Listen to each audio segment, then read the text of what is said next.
Hey folks, okay, part 3, here we go. So one more thing before we leave Berlin. I can't believe I left out that we went to see the most incredible modern circus thing, human feat of achievement. My goodness, I already mentioned Belgrade, that I like to go see a live show in a new city whenever I can. Of course, in Belgrade, I got to see Swan Lake, as well as my friend Jelko in the Suspicious Face Quentin Tarantino-esque show. That was great. In Berlin, I told Tank the same thing, would love to see some kind of live show. And Tank, who has a background in circus, and we've got a nice history at Agile Lens with people like Ari Tar and David Gotchfeld, who have circus and clowning backgrounds and things like that, which of course all play into our XR live performance stuff. But Tank found this one particular performance, went with a bunch of the cool people in Berlin together, and we were collectively mind blown. Like, this is a group of 10 people, most of whom are from Australia. I apologize for forgetting the name of the circus right now, but the show is called Wolf, not to be confused with the George Clooney, Brad Pitt mediocre movie that I watched at the end of the last trip while I was in Florida. But this was stuff like, a woman standing on a stage, and then someone gets up on her shoulders, and then someone climbs up and gets on top of that person's shoulders, and then someone does a backflip and lands, on that person's shoulders. Like that kind of insane stuff where at any given moment, you were so sure that someone was about to die or at least seriously injure a tendon. And that show in itself was amazing. There was part 1, part 2. We found out many days they're doing 2 shows per day.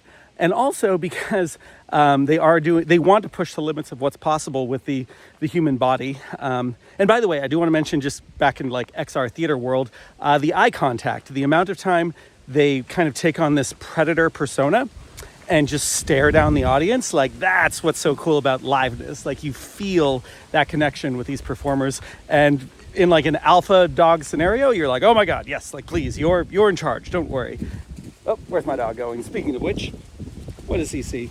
As he dives down the hill. So that was incredibly cool, and I would love to see like a VR version of that somehow, but then you wonder, like, how do you still make it feel as impressive when there's a lot more ways to make it safer? But yeah, we chatted with one of the gentlemen afterwards, whose name was Sam Lech, and he's actually from the UK. Again, most of them are from Australia. Very sweet guy. I showed him the Apple Vision Pro. Go figure, he knows the guys in the parkour video, Small World. He did parkour, of course, as one of his things coming up in this industry. But yeah, we also had discussions about like what would it be like to capture this whole show with Move AI, or to try to do something similar in VR, and how do you give that same sense of immediacy and liveness and danger and co-presence when so much of what's impressive about this is like seeing it happening right in front of you. And the moment you add a tech layer on top of that, then you're more able to believe there's some kind of trickery going on to protect and make the whole thing safe. Here, like, even something as simple as having a soft place to land would have made sense and seemed reasonable, and we could see like boom, like the way they'd hit the floor. Anyway, if nothing else, this would just be another great example of something that I think would hold up really well in Apple Immersive Video, like just watching that show again at 8K. Even the replay, this is where we get into the importance of, liveness versus just seeing something incredible on its own. Like the replay of what I saw, even if I know no one's going to get hurt, gives you kind of that same thrill as the, not cliff jumping, bouldering. No, the first Apple Immersive Video with a woman in the fjords going across a rope, and even though she's going to be okay, there's still something kind of amazing about the feeling of that. I've had several people, by the way, take off the headset, including David Gotchfeld, in the middle of that experience because it seems so wild. Okay, here we are. We're out of Berlin now. That was really cool. Came to AWE in Vienna. Arrived early in the morning. Did I sleep that night? I feel like I didn't sleep my last night in Berlin for some reason. There was something cool going on. But anyway, I arrived, and in Berlin, I did the Samurai Museum. Yeah, so I was arriving in Vienna in the middle of the day. Doesn't matter. And as I mentioned, I think, yes, I got to go have a nice dinner with Tipidat, got to do the thing in the pub. Yes, okay, we already covered all that. Let's get to AWE, 4.5 minutes into this one. So AWE, I've done the US version. I had mixed feelings about it. My basic impression of the US version that I did in 2022 was, hey, amazing community. I love all these people. I also felt like I already knew all of them, and there wasn't that much excitement in like new discoveries, new discussions, etc. It felt like a bunch of us who, are old college friends and haven't seen each other for a year, catching up and being like, yeah, we've had a lot of these discussions online and otherwise. But I didn't feel the sense of a lot of new blood. I also did like an investor pitch thing, which was not also great because I was under the impression we'd be talking to investors afterwards, and no investors actually hung out and talked to any of us. So that felt a little silly. And then I felt like most of the talks were poorly attended. I had given one and, prepared it pretty well. It was like a solid 45-minute talk. I think it was called XR Boot Camp. I think we got some turkeys up there. Keeping out for the turkeys.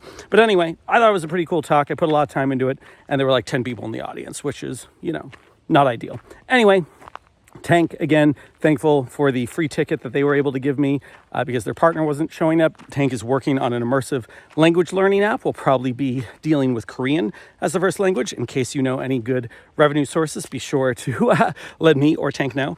And we showed up together after doing our little exploration of the plaza, looking for bubble tea and things like that. We both got to find our bubble tea. And the opening night party was great. I once again found myself in a position where I could pretty comfortably just kind of hang out in one spot and have people recognize me and come up to me. And I'm very grateful for that ability, that I didn't feel like I needed to actively be searching people out. We are in a position now where Agile Lens and myself, I guess, are recognizable enough in whatever this is going on, that people seem to see me from across the room. And, AWE started out very much in Vienna feeling like the US version, okay, yeah, I know a lot of these people. Cool, good to see you again. There was a lot more distance in time. Some of these people I haven't seen in a while. And more of them, of course, compared to the US version, are people who I have never seen in person before. But my general thoughts of AWE, I think, are pretty close to Tony, the Scared Ghost. He did a good blog post today that was talking about when it comes to business opportunities.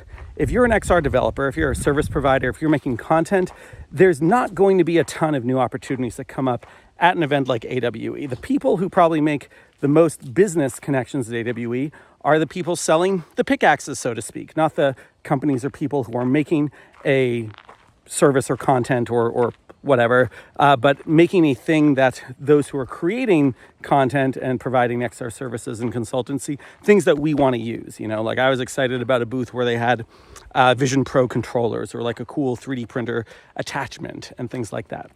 So that was the general vibe. I mean, the most affected I was by one of the booths at AWE was one that didn't even involve XR. It was putting on some headphones and then kind of calming down and having your brain waves measured. I think I had a lot of theta waves for this. And then you do a service act. In this case, you are packing a box with food, enough food to feed a child in need for an entire year. So you're actually doing that, not in VR, and then you get to look at how your brain waves reacted to that experience afterwards, and you hopefully come away from that saying, hey, I can selfishly feel good about helping someone else. I can go do more service projects and help out the world, and it's actually a thing that I can do because it makes me happy too. It's not entirely, selfless, so to speak. That was kind of the takeaway. So that group was really cool.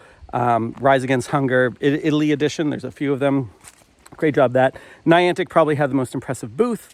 Pokemon wasn't really being showcased at all there, but they were showing off Scaniverse and some of the new Gaussian splatting stuff. They've open sourced their Gaussian splat format, which is cool, but compared to something like Polycam and Luma AI, which I'm mostly using now, there still wasn't a very easy way to put all that together. But it's good to see Joe Gabriel again, who I've known since Magic Leap. I just love the way that so many of these Magic Leap employees, including people like Coleman Ryan, who gave me my Orion demo, a month ago. All these people who I knew at Magic Leap have now gone on to be at Apple and Meta and Niantic and all sorts of other cool places, continuing their good work as very brilliant creative people who want to be right at the bleeding edge of something.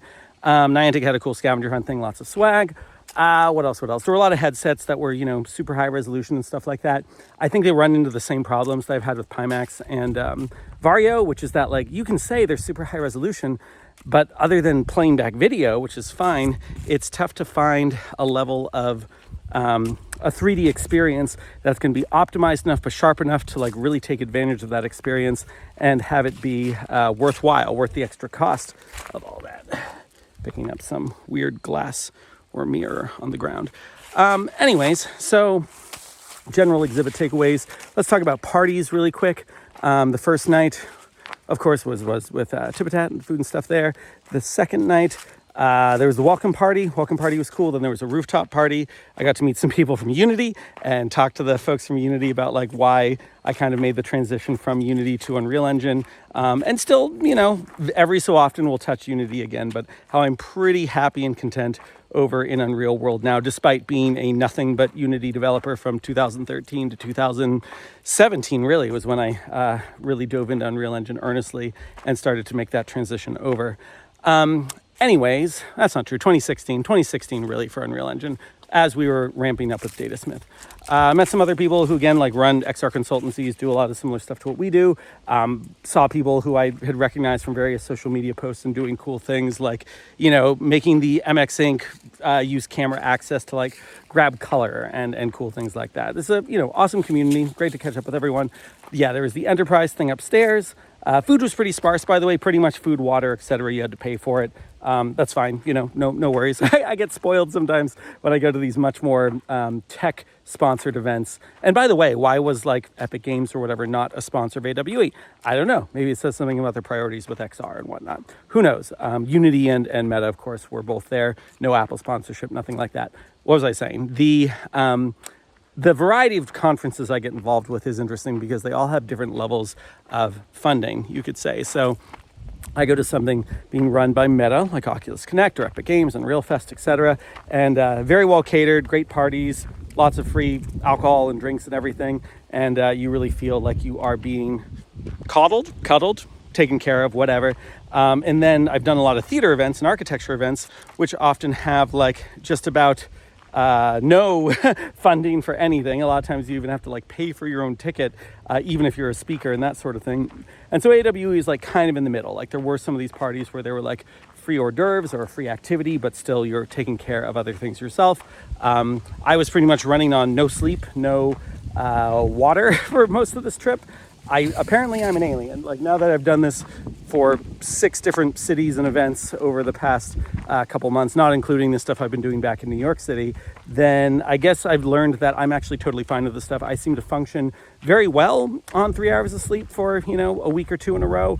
And apparently on no water, which I would not recommend, but just noting that because I didn't have easy access to water in Vienna, I just wasn't really drinking it. Same with Berlin, same with Belgrade as well. But, Belgrade, there was a lot more like, here, have free things. Anyways, yes, cocktails, hors d'oeuvres, parties, fun stuff like that. And then finally, at the end of the night, I went with my friend Jake over to another event happening downtown with a bunch of cool people who are a little bit more in the AI, virtual production, mocap, etc., other industries. So met a lot of cool people down there.